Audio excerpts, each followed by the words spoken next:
ফজরের নামাজের পরে একটি দোয়া পড়ুন, সম্পদের অভাব হবে না। এটা নবীজি সাল্লাল্লাহু আলাইহি ওয়াসাল্লাম নিজে বলে দিয়েছেন। মুসলিম শরীফের হাদিস, তিরমিজি শরীফের 3489 নম্বর হাদিসের ভিতরে রয়েছে।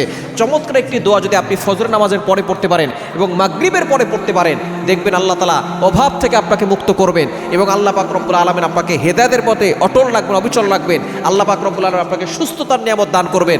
আল্লাহ তাআলা আপনাকে ধনী বানিয়ে দিবেন, টাকা পয়সার মালিক বানিয়ে দিবেন। অনেকে আপনার সম্পদ চায়, বলেন হুজুর এমন দোয়া যেটা নবী সাল্লাল্লাহু আলাইহি ওয়াসাল্লাম বলে দিয়েছেন, আমরা তো আমল করি, কোনো কাজ হচ্ছে না। আপনি আমল করবেন, নামাজ পড়বেন না, তাহলে ওই আমলে কাজ হবে না।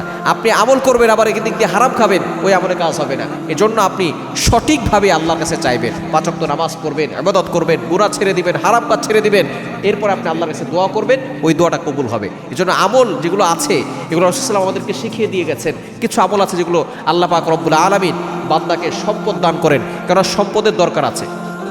আপনি হজ করতে যাবেন, আপনার বিমান খরচের জন্য টাকা পয়সার দরকার আছে। আপনি নামাজ পড়বেন, 70 টাকার জন্য কাপড়ের দরকার আছে।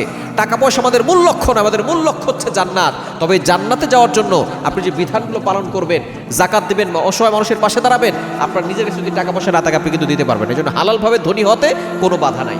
আপনি হালালভাবে আল্লাহর কাছে টাকা পয়সা চাইতে পারেন, সম্পদ চাইতে পারেন, তবে টাকা পয়সা মূল লক্ষ্য নয়।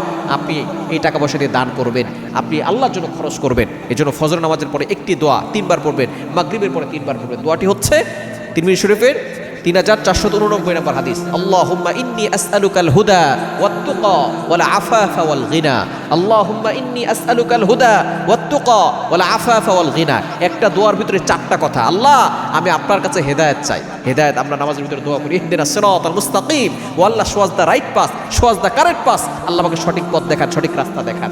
হিদায়াতের দোয়া চাচ্ছেন, ওয়াত্তুকা তাকওয়া চাচ্ছেন, ওয়াল আফাফা সুস্থতা চাচ্ছেন, ওয়াল গিনা ধনাঢ্যতা চাচ্ছেন। সুতরাং এই 4টি বাক্যের ছোট্ট একটা দোয়া যদি আপনি পড়তে পারেন, দেখবেন আল্লাহ পাক রব্বুল আলামিন আপনাকে সুন্দরভাবে অভাব দূর করে দিয়ে সম্পদের ব্যবস্থা করে দিবেন।